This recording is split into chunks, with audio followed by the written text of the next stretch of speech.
This is a look at Fire and Movement number 64. And it came out, I think, in 1990, February, March of 1990. And so I had a few articles in here. I'll just comment on some of the content. This is about a computer game, Red Lightning by SSI, so I'm not going to say too much about that. I'm not a computer game person so much. But there is this profile article on Turning Point Stalingrad. So this is a Avalon Hill Game Company game designed by Don Greenwood, and it is very well received, and it still has high ratings. If you check on Board Game Geek for whatever that's worth, but for an old game to be ranking in the 7s is pretty good, I think. And then there is a sidebar on the historical module. If you're not familiar with Turning Point Stalingrad, it is a area movement type game on Stalingrad. So I don't have that game, but I have an idea it would be interesting. I do have a couple of games on Stalingrad that are area movement. They're from MMP. And one's a boxed game, I've forgotten the name of it, and the other one would Storm Over Stalingrad. And then the other one is in one of the operations magazines. So that's one thought on it. There's another article on Sky Galleons of Mars, which is a GDW kind of sci-fi game. I know nothing about it, but there's an article here, and I did look it up on Board Game Geek, and I know, again, some people like it. It falls in the, average game. Very interesting article in the forum called The Future of Wargaming, as thought back in 1990. So what's done here is that a few people in the hobby, leaders in the hobby were brought in for perspective. The one is James F. Dunnigan. So you've got, 4 columns of his opinions on the hobby, and he basically felt like the games were going to get simpler or more user-friendly to continue, for the hobby to continue. Then you have a big excerpt from Dean Essig of the Gamers at the time, and he talked a lot. He was very optimistic about having medium to moderate complexity games still being popular. Of course, that was when he was heavy into his series concept, which he was all the way till the day of his death. And we have an incredible legacy from Dean Essig on the Civil War Brigade series, Tactical Combat series. I mean, he saw room for simpler games, which is where Standard Combat series comes from. But these other games were more moderate complexity in Tactical Combat series, Civil War Brigade series, in his later Line of Battle, Operational Combat series. So he had some interesting opinions back in 1990. And then the third person that was selected here to comment was Ty Bomba. And he, I feel he designs a lot of simple games, and he really takes the keep it simple to the limit. Sometimes it's a little bit too much for me, but he's a remarkable designer. I really enjoy his mind, and I enjoyed working with him when I was writing for Decision Games. So that's just an article, speculating. It's not really relevant today, other than to say, well, how accurate were these guys? We also have an article here on Nicaragua. So this is from S&T 120, and I have had some coverage of that game on my channel here.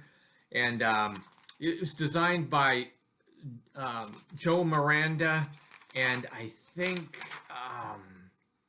I forgot the other designer. There were 2 of them. Is it in here? John Burt. There it is. So this article, it's called And the Bodyguard of Lies. I think the article was a little bit critical of some of the things in the game. Not that the game was a bad game, but like, what are you trying to demonstrate here? And so there's a lot, the introduction is like 2 pages discussing, the overall concept. Then he gets into the map, the counters, the rules, and implications of some of the politics that the writer saw in the game. I don't know what to say about any of that. I was in high school at the end of the period that this game would even cover. So, 82, 83. So, but it was an interesting look at Joe Miranda and how he was viewed, coming out of, he was in, I think, PSYOPs or something like that in the military. So, interesting read. And then there's another article, The Wages of War in Central America. And again, the magazine doesn't really say what game this is talking about, except it has Central America in bold. So I'm assuming it's Victory Games Central America. But it's a one-page article, that gets right to the point. This is another interesting article here by Gilbert Collins. He wrote an article called Brilliant General or Brilliant Failure, George B. McClellan and His Ratings in War Games. So it goes through different war games. Some of the ones bold printed are War Between the States and Lee Moves North from SPI. The Civil War by Victory Games. I think A Gleam of Bayonets. And some other games. But it basically talks about, to rate this guy as a general for the purpose of a specific battle. We all know how his ratings come out. But he wasn't as bad as all of that. And so what this commented on, one of the things mentioned in here was that it quoted a lot of what General Lee had to say about McClellan. And Lee, this is one of the quotes.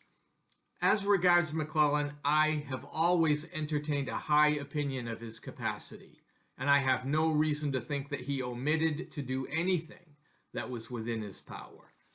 End of quote. So that, as stated here, was a fine tribute from his most ablest opponent. So the article kind of looks at that, why is McClellan rated so low, but in reality, what was he? So, interesting article.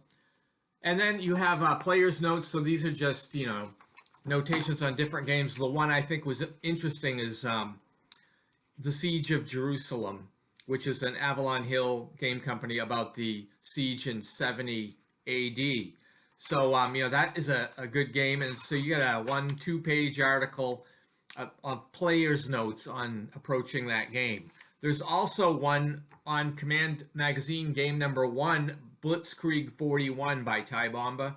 So there's a little bit of player's notes reviews there and some thoughts comparing it to The Tigers Are Burning.